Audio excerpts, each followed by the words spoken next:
The 14th year of Chenghua. Chapter 94. An even worse evildoer. Wang Zhi sneered. You're a real letdown. And yet, he noticed soon after that it was not just Tang Fan who was a letdown but Pang Qi, and the faces of the others were also slightly twitching, Sui Zhou excluded. Evidently, in just one short moment, he had made all the men in the world feel sympathy. No need to look back inside. The rear door is also blocked off by us and your assistant can't escape either. His knowledge certainly isn't as much as yours though. We're not interested in him. Eunuch Wang paid no mind to anyone else, staring at shopkeep Jin like a viper staring at its prey. I'm guessing that even if you don't have a wife or children, you don't want to turn straight into a eunuch, right? Your injury is still treatable right about now, but if you don't talk, tisk, tisk. It'll be hard to say. Seeing this, Tang Fan felt that the other's smile would be more appropriately described as an evil grin. I'll give you a quarter hour, Don't say that I, Wang Zhi, am too cruel. Wang Zhi clapped his hands, peering at the hourglass beside him. Before shopkeep Jin could react, he went, 3, 2, 1. That's it, time's up. Have you thought this over enough? He took the handkerchief out of shopkeep Jin's mouth. Didn't you say a quarter hour? The shopkeeper's eyes were wide, voice cracking and broken due to the pain. Your quarter hour isn't the same as mine, Wang Zhi coldly laughed. Shopkeep Jin was shocked by his tyranny and lack of fairness. Seeing the disbelieving expression on his face, for some reason, Tang Fan found it a little hard to resist laughing. He recalled a phrase, evildoers will yet be tormented by even worse evildoers. Not giving the shopkeeper time to hesitate, Wang Zhi took out a dagger, then drew it out of its sheath. Cold light was seen to glint on it, sharp enough to split hairs. Fine. If you won't talk, I'll do you a favor. Don't you worry, even though you can't enter the palace at your age, there's always some with particular kinks in the world that would like that mouth. Maybe you'll get tossed to southern wind afterward to get your second spring breeze, and there will be no need for you to calculate on your abacus here every single day. He finished his speech with a nasty grin, raising up his knife with the dagger pointed down straight forward, to the point, was what this called. I'll talk. Shopkeep Jin practically shrieked those words out, the sound so piercing that Tang Fan and the rest felt their eardrums tremble. The degree of dread in the shopkeeper's heart was plain to see in this moment. I'll talk, I'll talk, tears and snot overflowed out of shopkeep Jin, that fanged mouth able to deal with Tang Fan so easily now nowhere to be seen. Then talk. Wang Zhi bellowed. Shopkeep Jin shuddered, face filled with tear tracks as he looked at him blankly. About what? He had already been scared stupid that he couldn't react for a moment. Your connection with that ant seeing, Wang Zhi amicably reminded. Shopkeep Jin roused his spirits. Right, right. I pass information along to her. How? Someone, during each fixed period someone comes here and tells me some information, then I tell her the information, and she spreads it out of the city. Explain thoroughly. Don't make me ask about all that individually. All things were difficult at their beginnings, but once the mouth was opened, all that came later was very easy. Enduring the pain, shopkeep Jin strove to speak more smoothly. Just like this time, someone gave me a prescription. When Aunt Seeing came, I recited it to her. Her husband is a doctor, so she's well learned in medicine, too, meaning she knows what symptoms correspond to prescriptions. After that, she'll bring the prescription out of the city, which someone else accepts. Military information is hidden on the prescriptions. Who gave you it? Even at this plight, shopkeep Jin kept hesitating. Is it Steward Wang of the Commandant Estate? Tang Fan interjected. The shopkeeper shook his head repeatedly. Wang Zhi did not have Tang Fan's high patience, his dagger already raising. Reality had proven that violence was more likely to make one yield than appeasement, especially for people like Shopkeep Jin. The latter's eyes widened until they were round. I know who, I do. Don't do it. He's from your estate. Who? Shopkeep Jin dared not even breathe. Ding Rong. It's Ding Rong. As soon as that was said, everyone on scene was a bit surprised, but after careful thought, it seemed to be within expectations. Tang Fan suddenly recalled that after he had been slapped by Wang Ji, Ding Rong had seen him off, telling him to apply Panax or cattail out of quite some concern. At the bare minimum, that demonstrated that Ding Rong had something of an understanding of pharmaceutics, and him being able to think up the method of using prescriptions to convey messages was not shocking. Many people typically didn't pay mind to such insignificant daily subjects, but as soon as something happened and they had hindsight, they would discover that clues had long been hidden in those casual, daily trivialities. He also recalled that Wang Ji had stated long ago that, aside from Wang Yu and him, the only people that would be able to learn of what was happening in the military in time would be those close by their sides, and the officers subordinating them. Also, on the eve of every battle and prior to carrying out a military meeting with their subordinates, Wang Yu and Wang Ji would pass correspondences to make sure they were on the same page, in order to prevent them from arguing during the meeting and making those below them unsure. Since Wang Yu and he hadn't leaked anything themselves, that made the confidants at their sides the most suspicious persons. The problem there, however, was that since they were confidants, they had to have their master's deep confidence. Speaking of Ding Rong alone, he had been following Wang Ji ever since he left the palace to open the Western Depot, and because they were both eunuchs, he garnered even more of Wang Ji's trust. He, naturally, had not betrayed Wang Ji's high regards, handling each of his tasks satisfactorily, and he was clever in personality, always wanting to take 3 steps for everyone he witnessed, doing everything for Wang Ji. For someone like that, even if Wang Ji knew intellectually that he was suspicious, he found it hard to suspect him emotionally. And yet, Shopkeep Jin had called out Ding Rong's name. Wang Ji stared at him with a frigid expression, the look in his eyes like he was looking at a dead man. Shopkeep Jin nearly peed himself out of fear, sobbing and stammering. I really didn't lie to you. I didn't. Each time, he would come visit on his own initiative, sometimes finding me, sometimes finding the owner, but in order to prevent his identity from being divulged, we couldn't go find him. Rushing to get in before Wang Ji could blow up, Tang Fan quickly stepped up to ask another question. Speaking of which, did that thief that robbed me yesterday indeed have something to do with you, too? Yes, yes. Shopkeep Jin answered. I told him to go out because Aunt Xing had just left up ahead while you came chasing up right after. I feared that she would be exposed, so I had the thief go rob you to buy her time to leave. His silencing afterwards was also your doing. Yes. I feared that he would talk about me after you all found out, so I gave him silver smeared with poison on their surfaces. In their line of business, they would definitely verify the silver after the fact. So long as it entered his mouth, the poison would take effect after. A comprehensive scheme. Unfortunately, I wasn't suspecting Aunt Xing at all before, but Steward Wang. Your own acts in your guild have instead exposed you. Face full of suffering, it was now too late for Shopkeep Jin to say anything. Who is the one Aunt Xing answers to, then? Tang Fan asked again. Shopkeep Jin shook his head. I don't know. We all only have a single strand connection. I'm connected to Ding Rong's information, and all I need to do is transfer it to Aunt Xing whenever she stops by. Seeing that everyone else's expressions were ugly, he quickly added, but I know where she lives. You can all go find her. Who are you answering to? The Tartars? Or the White Lotus Society?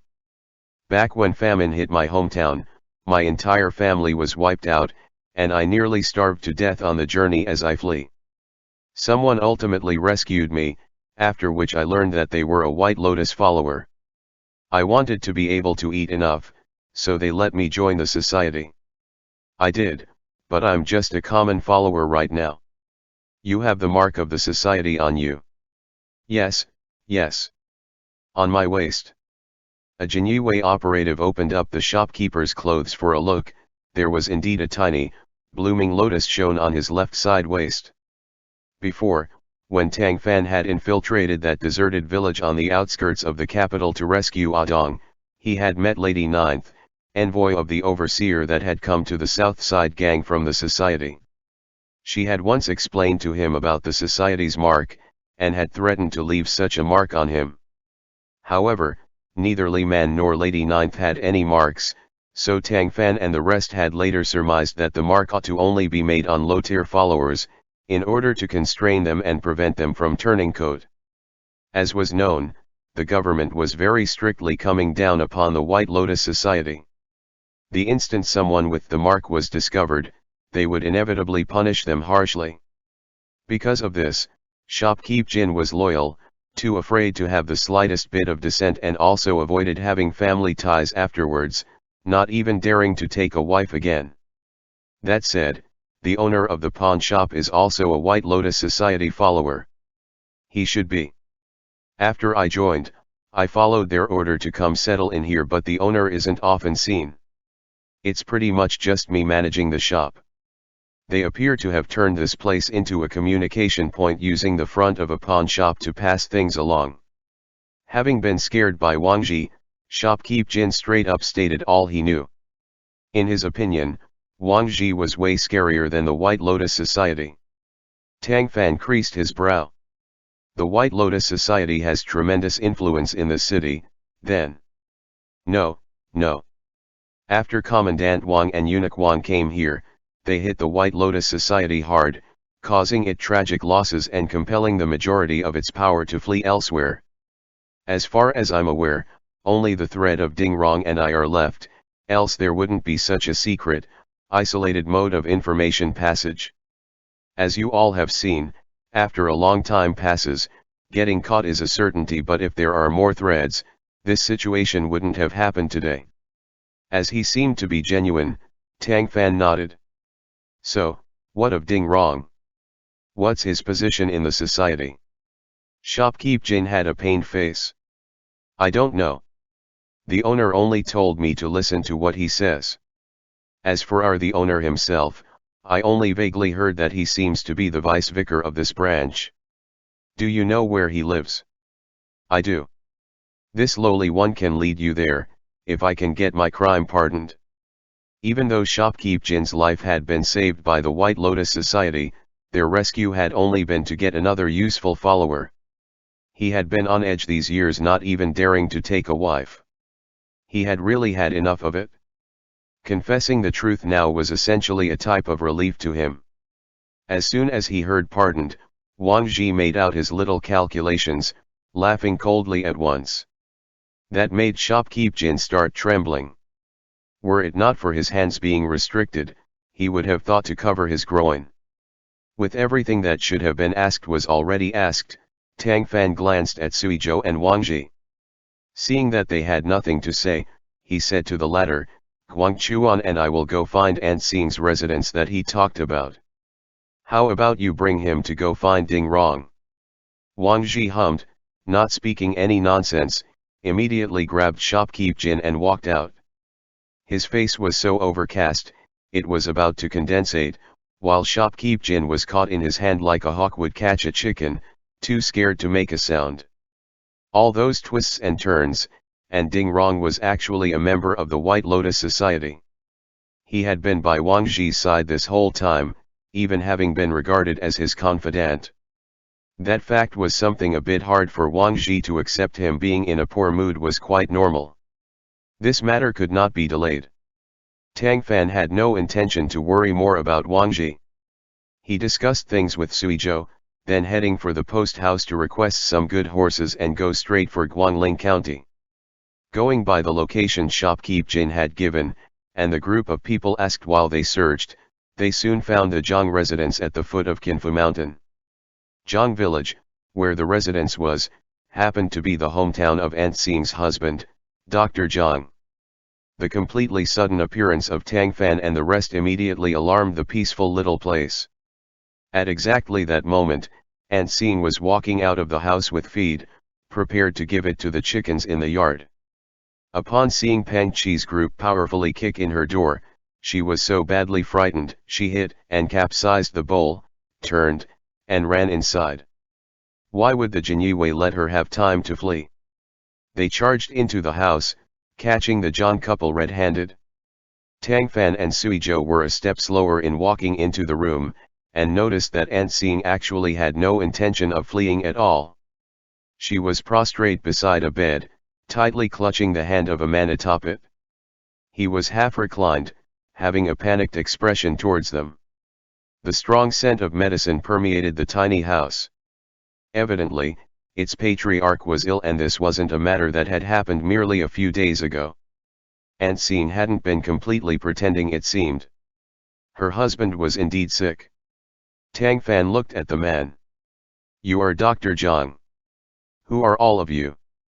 We're an average family with no extra wealth.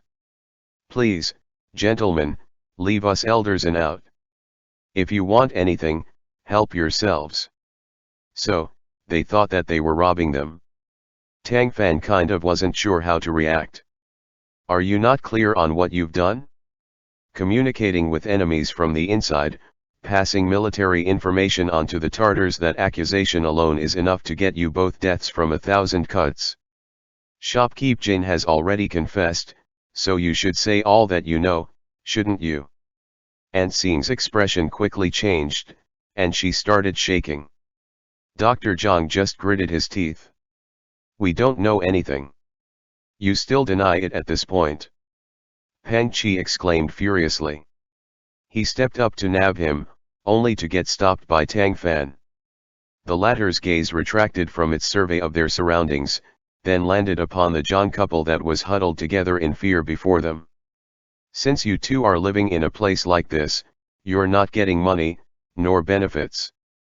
Presumably, you're not willingly being used by the White Lotus Society but are being coerced by them, right? For people like this, using torture like they had on Shopkeep Jin would have had no use. Finding their weakness was needed. I recall that Miss Du once said before that you have a son that went to the mountains to gather herbs yet didn't return, so he might have been snatched by an animal. It looks like now though, that it wasn't an animal that snatched him at all." Dr. Zhang clenched his jaw and said nothing, but Aunt Xing couldn't help crying quietly. "We come from the capital," Tang Fan slightly warmed. "We're imperial ambassadors sent by the emperor. If there's some secret that's hard to keep, say so. We will help deal with it for you." He brought out his identity tag and passed it over. The Zhangs were literate, and upon seeing the words "Left Metropolitan Censor, Tang Fan engraved, they mostly believed him. Ordinary citizens like them had lived in the border area all their lives. The Lord Emperor signified loftiness and omnipotence. Once she heard that they were ambassadors sent by that Lord Emperor, Aunt Xing finally released her husband's hand, then knelt down upon the floor with a thud. "I beg of you, sirs. Save my son. Stop talking."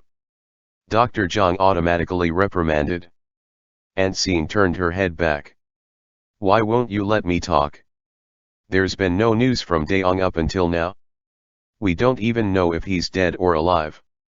If you make me wait any longer, I might as well die." He let out a long sigh, then said no more. Tang Fan helped her up. "Say everything in full, Aunt Xing."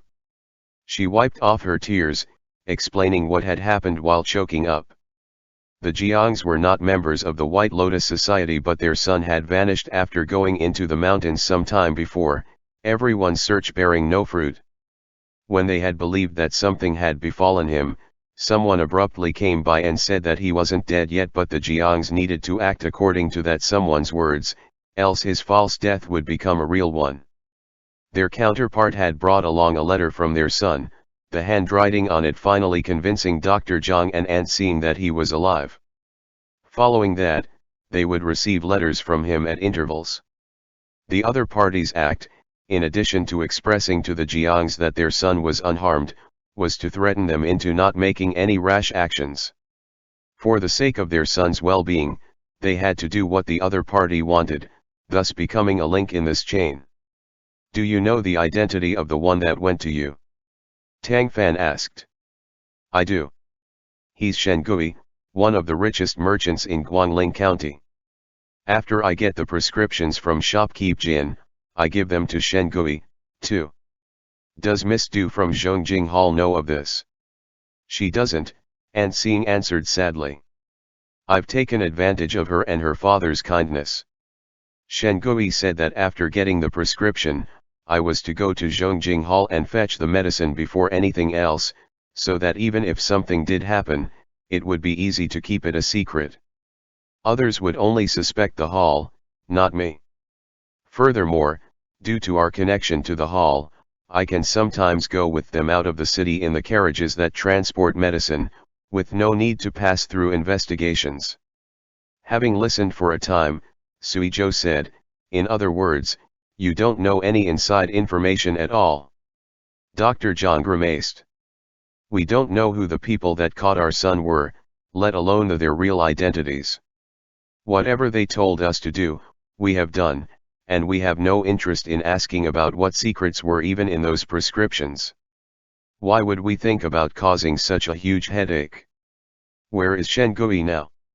He lives in Guangling County, An Xing said. He has a lot of properties. Really, we had never expected this, a man that was so far removed from us, why would he come and threaten us? Shopkeep Jin, who passed you the information, is a White Lotus Society follower, Tang Fan said. Shen-gui is likely to be one, too. What? The married couple was dumbstruck, the shock on their faces not appearing to be faked. Will my son be okay, then? Sir, you must rescue him. An Xing quickly began to shed tears. We will save who deserve to be saved, Tang Fan answered warmly, but both of your suspicions have not yet been cleared up. You will have to come with us to Datong.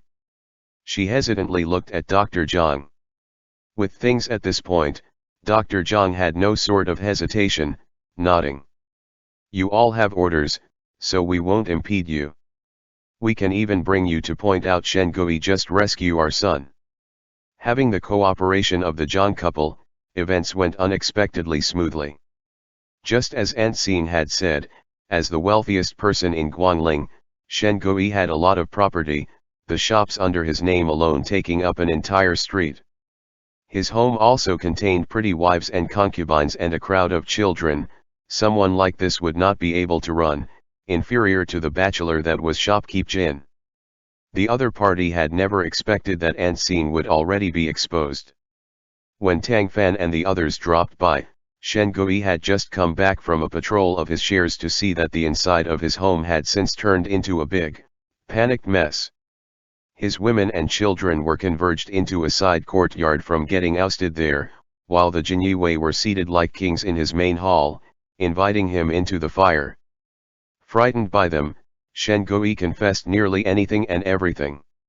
He claimed that he wasn't a White Lotus Society follower at all. He simply had business dealings with them and had once subsidized their leader, so they revered him as an esteemed guest.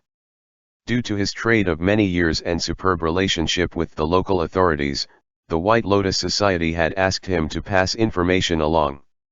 What he had to do was take An Xing's prescription, then use the excuse of trade to hand it to the society followers outside the pass, which would then be transferred to the Tartars. He further confessed that An Xing's son was not with him but had been taken away by the society. His counterpart had only told him to get into contact with An Xing on their behalf. Despite his ready cooperation, Suizhou and the rest wouldn't trust him unconditionally just because he answered every question. They immediately turned the Shen home on its head, discovered some suspicious correspondences, seized the home, then brought every single member of the family back to Datong for a thorough investigation. By the time they got back to Datong, nightfall had just descended. On Wang Zhi's end, operations hadn't gone so smoothly. When he had brought shopkeep Jin to arrest the pawn shop owner, he had come across no resistance. The other hadn't anticipated that shopkeep Jin would sell him out, leading to his capture by Wang Zhi's people. On the other side, however, the people he had sent to catch Ding Rong had come back in failure. They told him that Ding Rong had fled. End chapter. The 14th year of Chenghua. Chapter 95. Unfriendly fire. That man Ding Rong could be described as cunning. Even though Wang Zhi, Tang Fan, and the rest's private scheme had not been divulged to him, as Wang Zhi's personal attendee, it was not possible for him not to have noticed a bit of the commotion and word on the wind. According to what people at the Wang estate said, very soon after Wang Zhi had left earlier that day, Ding Rong had left on his tail. Prior to his departure, he had told them that he was going to help eunuch Wang with something and would return late, also telling the servants to not be lazy. Clearly, he had long made preparation, as he was collected and calm. Everyone knew that Ding Rong was Wang Zhi's aide. With how suspicious Wang Zhi was, there were not many that could fully earn his trust. Ding Rong, who was brought from the capital, was one of them. For that reason, no one detected anything off at the time, to say nothing of thinking that he would never be coming back from that trip. It had to be known that when Ding Rong left, he didn't take even a tiny bit of luggage with him. Of course, when Wang Zhi had someone search his room later, it was discovered that all his silver taels and banknotes were missing. It had to be said that a fire was ignited in eunuch Wang's heart, undoubtedly from Ding Rong's betrayal. The latter's disappearance was no different from adding fuel to that fire, and he vented the sum of that fury on shopkeep Jin's boss. By the time Tang Fan and the rest returned, they were welcomed with a pawn shop owner that was on his last breath. Still, this venture was not without harvest. The harvest was quite bountiful, in fact. Shopkeep Jin had pointed out before that his boss's other identity was of the vice-vicar of this branch of the White Lotus Society. Straight from the vice-vicar's mouth, Wang Zhi had learned that the society did not have many branches across the nation, and they had become even lesser after the government's non-stop suppression. Shangzi had only this branch remaining, the vicar of which was Ding Rong.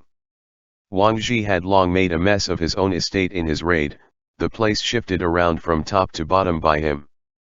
Those that had been close to Ding Rong had been summarily put on watch. If anyone amongst them was found to be suspicious, it could be imagined that with his traitor-detesting personality, he would absolutely never let them go. However, after Tang Fan heard of this news, ever more questions cropped up in his mind. Ding Rong only arrived at Datong with you, over 2 years ago. Had he already been colluding with the society beforehand? The vice-vicar said that Ding Rong was promoted to being the new vicar only after coming to Datong. Wang Zhi answered mildly. Before that, the vicar was him. As for how it was when he was in the capital, he wasn't very clear, only saying that the overseer placed a lot of importance onto Ding Rong. I'm guessing that he almost certainly already had ties with the White Lotus Society before this. If that's so, things will be all the more complicated. Where even is that overseer they all talk about? Who's the head of this dragon? The vice-vicar said that he had never seen the leader before, but if one particular person could be found, he would definitely know. Who? Li Zilong. Tang Fan and Suizhou glanced at each other, both slightly startled. This was not the first time they had heard the name of priest Li Zilong. It was practically thunderous to the ears. Wang Zhi's initial rise in power, too, was due to the case of Li Zilong's discovery and capture. Li Man, once a repeated impediment to them, had purportedly learned a few tricks from Li Zilong, hence why he had used the mystic arts of face-changing back in the capital to be a fake copy of his son, blinding Tang Fan and the others' eyes. Right. That Lady Ninth told me before that Li Zilong wasn't dead at all, Tang Fan answered. He had clearly been sentenced to death yet still managed to flee. If someone said there wasn't anything mystical about that, I definitely wouldn't believe them. The only possibility there is that someone helped him, and they must be hidden so deeply, They have sky-soaring power. Who is he? Wan Tong? Or Shang Ming? After Li Zilong escaped, he fled here and even found a way out of the passes. Now he's mixing in with the Tartars like a fish to water, getting revered as a state master. Tang Fan felt this a bit comical. The Tartars recognized a central plainsman as state master. Wang Ji curled his lips. Don't underestimate him. You weren't there when the case of the demon fox broke out, so you wouldn't know that while the court was in attendance, a giant demon fox suddenly appeared in the palace.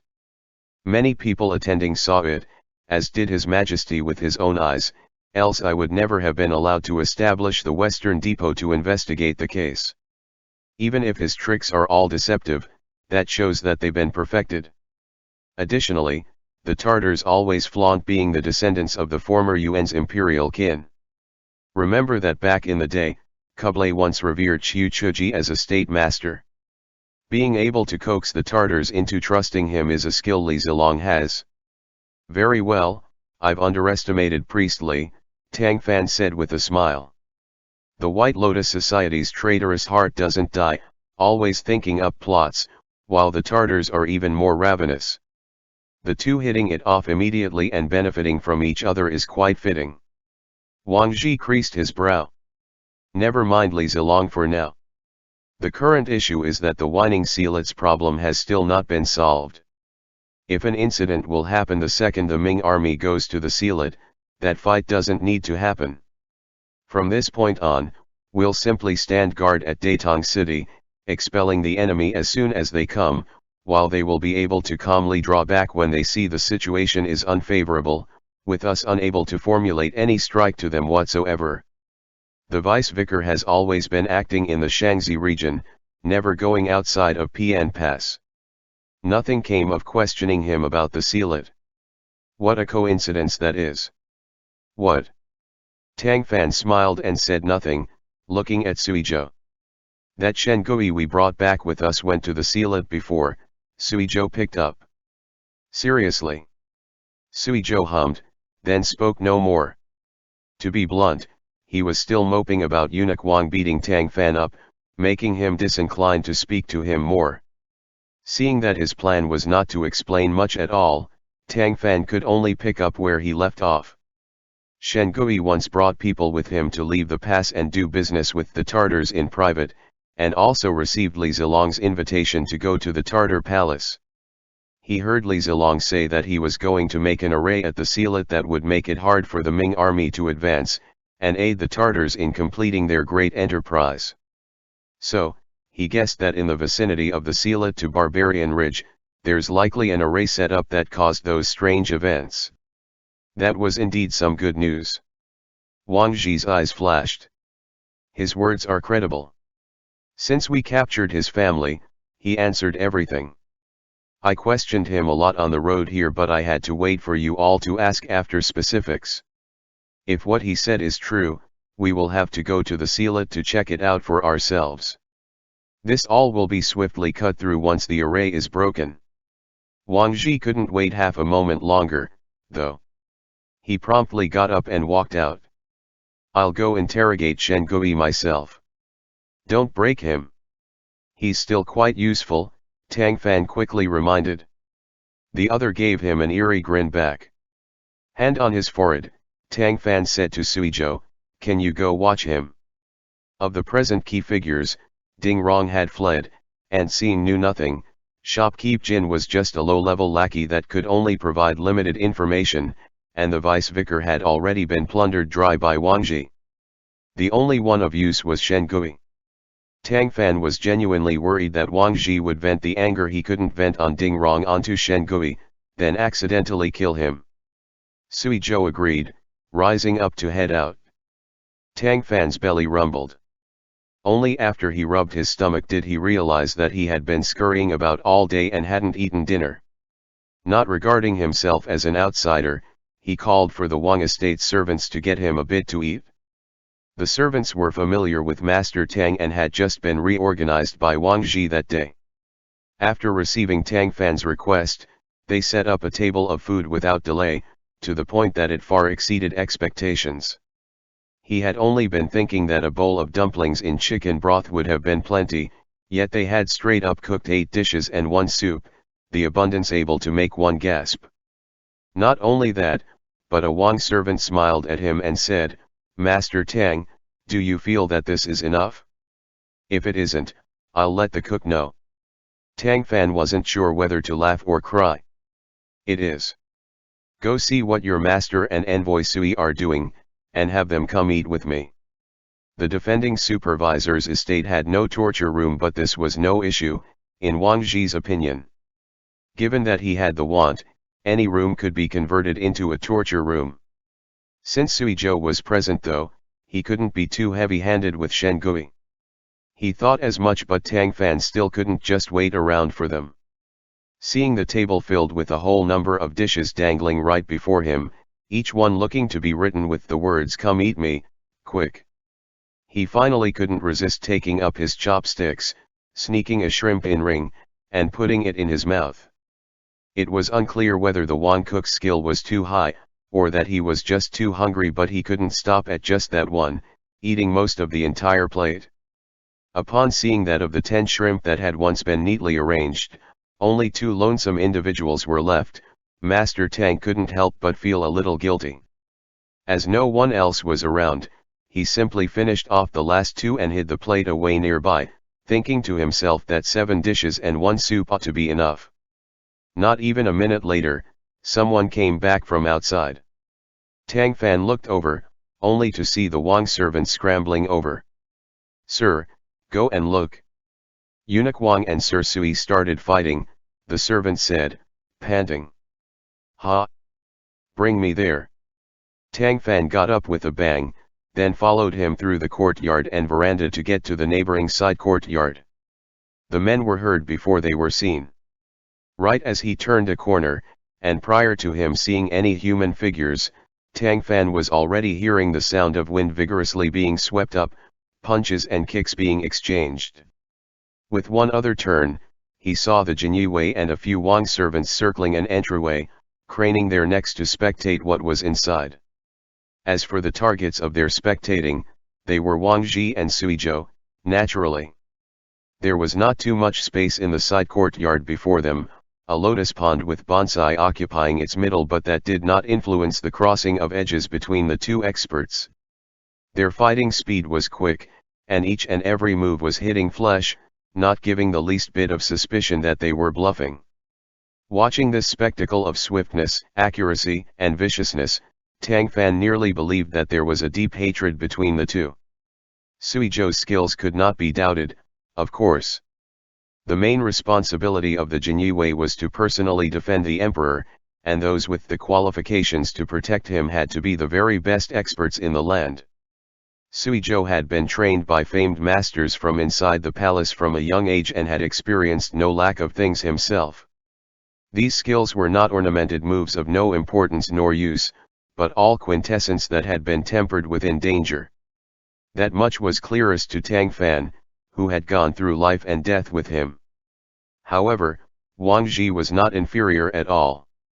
If he had been a touch inferior to Sui Zhou before he had left for the capital, then in these past 2 years of personally leading troops into campaigns alongside Wang Yu, he had also forged a lot of genuine combat experience, a murderous aura brought about from the battlefield between the images of his palms and fists. The 2 humans resembled a wolf and a tiger coming to blows, not the least bit relaxed, watching hard for their counterparts' weaknesses and openings to strike. For a brief moment, it was difficult to determine the outcome of this fight. Tang Fan could tell as well right now that the 2 were in close combat, yet had some further elements of swapping pointers, which each side might not lose out on. He thus didn't call out to interrupt them, standing to watch like Peng Qi and the rest. At that moment, a howl of anguish suddenly came from a tightly shut door behind Sui Zhou and Wang Zhi. "I can't do this, I can't. Spare me. I really didn't lie. If you don't believe me, I can take you all there." That's Shengui's voice. Tang Fan was startled, then saw Wang Zhi get slightly distracted, suffering a punch to the shoulder. He immediately stumbled 10 steps backwards before his momentum came to a halt. How could a fight between experts tolerate a moment of inattention? Wang Zhi's own had only made a fraction of difference, yet had immediately been spotted by Sui Zhou. That punch had likely not been light. Wang Zhi covered his shoulder while baring his teeth, sneering at the expressionless Sui Zhou. This strike is what I owed Fluffy from last time. Don't think I've lost to you. Come at me again later. Tang Fan. Sui Zhou. Tang Fan placed his hand on his forehead. Hold on, how do you know my nickname? Wang Zhi raised his brows. You want to know? Yes. I'm not telling. Wang Zhi restrained his clenched fists and malicious grin, then walked towards the inside. Damn, that bastard yelling out of nowhere made me lose. You don't want to be at peace tonight, do you? Tang Fan quickly stopped him. Eat first. Eat first, and then we'll talk more on it. I know you're quite angry, but it should have been more or less vented after that bout, right? It wasn't. Getting punched by him made me even more angry. Tang Fan stubbornly carried on, managing to bring Eunuch Wang back to the dining hall to eat. The instant he saw the 7 dishes and 1 soup on the table, Wang Zhi made a hum of wonder. They've always served 9 dishes before. Why did they change the standard today? Tang Fan's mouth twitched. Haven't you been busy from dawn to dusk? Why are you noticing such a minute detail? Wang Zhi furrowed his brow. Because 9 divided by 9 returns to 1, which is wholeness enough. I tell them to make 9 whenever there's guests. Seems like the thing with Ding Rong didn't teach them enough of a lesson, and they've all grown even lazier. Tang Fan used a cough to cover up his own guilt. You can't blame them, I'm the one who told them 8. The metaphor of 8 isn't too bad, either. Even if he was to be beaten to death, Master Tang was not going to tell the truth about him eating a dish clean ahead of time, but what difference would there? As long as Eunuch Wang had the whim to go ask the cook, he would learn everything. Eunuch Wang, fortunately, had no intent to take such a triviality seriously. Master Tang's reputation was preserved, for now. At the table, the 3 started discussing the Weining Sealet. With things at this point, we need to take a trip to the Sealet, no matter what, Wang Zhi said. Since Chenghua is willing to lead us, let him. Tang Fan thought for a short minute. The trueness of his words are pending discussion. They can't be used as evidence. Were he to try anything, everyone will be put in danger. If this is dragged out any longer, not only will it not help but more schemes will be had. Regardless of whether he was lying or not, it'll be worth a try. I plan to go out there myself. Tang Fan was surprised. With you gone, who will watch Daitong? Aren't Guo Tong and all of you around? Wang Zhi answered casually. Don't joke around, Tang Fan said weakly. Wang Zhi picked up a piece of glazed duck, ate it, then told them the truth. It's fine. Wang Yu actually never left Daitong. Tang Fan was a bit shocked, but that made sense, when some real thought was put into it. The row between Wang Zhi and Wang Yu had just been a good show that they had plotted in order to keep things from everyone, deceiving both Guo Tang and the informant. Now, the ploy of false troops had actually had results. The pond becoming thoroughly mudded had not only made Guo Tang jump up and down for joy, but even the traitor hadn't been able to resist sticking out his head to set his information thread into motion, transmitting the information elsewhere, whereupon the thread had been sliced by Tang Fan and the rest, his forces dispersed. Now that the matter was resolved and the informant was caught, Wang Yu ought to show back up, lest having no commander in the city affected the army's morale. When Wang Yu appears, I can check out what's going on in the Sealet. What happened with Ding Rong will come to light sooner or later, and everyone knows that he was my confidant. If he can't be captured in one go, I won't only have no way to justify myself after I return, but Guo Tang will definitely be itching to complain about me. That was true. If the thing with Ding Rong didn't reach a resolution, it would leave Wang Zhi with serious repercussions. Your confidant was the Tartar informant, So what are doing being Datong's defending supervisor? Is it possible that you've been secretly cavorting with the Tartars? Had all those previous reported victories the court had received actually been you lot putting on a joint show with the Tartars? The Yuan party had long discarded Wang Zhi, and it was really hard to say that they wouldn't take this chance to dump a chamber pot onto his head. His imperial favor had been getting slowly lesser to begin with, so if this continued, his political career would absolutely take a heavy hit. "I'll go with you," Tang Fan said. "You?" Wang Zhi was slightly shocked. This wouldn't be an easy task. Judging from the prior several experiences the Ming army had, it would basically be almost assuredly fatal, with returning not guaranteed. Anyone else might yet rack their brains for a way to shirk this. Tang Fan's brand of fool that requested to head out of his own volition was unheard of. Tang Fan grinned. "Regardless of what Wan An's goal in throwing us out here was, we genuinely do have orders to come here and investigate. If something happens, and then we retreat right on the eve, that wouldn't be good, would it? You know as well that when those soldiers went missing before, Braun evidently hadn't made them safe and worry-free. Maybe, when we encounter some difficulties, I'll be able to help by using my brain." His speech was thoroughly modest, never proud in the merits he held. It was clear that even if he didn't go this time, the Yuan party wouldn't be able to say anything, because Suizhou and he had come to assist in the investigation. At most, they could say that they weren't helping things. And yet, knowing the danger fully, Tang Fan had brought the issue up on his own. His reason therein was mostly for the sake of ascertaining the truth so that the Ming army could be spared from loss and casualties, but at least a little bit of it was to help Wang Zhi. Of course, Tang Fan wouldn't clearly state that latter cause, while Wang Zhi couldn't blindly accept it. The personality he had acquired growing up in the palace had caused him to forever attach heavy importance to his goals and use underhanded methods in his work, making him easy to condemn. He understood that point well, yet had never minded it, having roped Tang Fan in for the purpose of achieving his own aims multiple times before.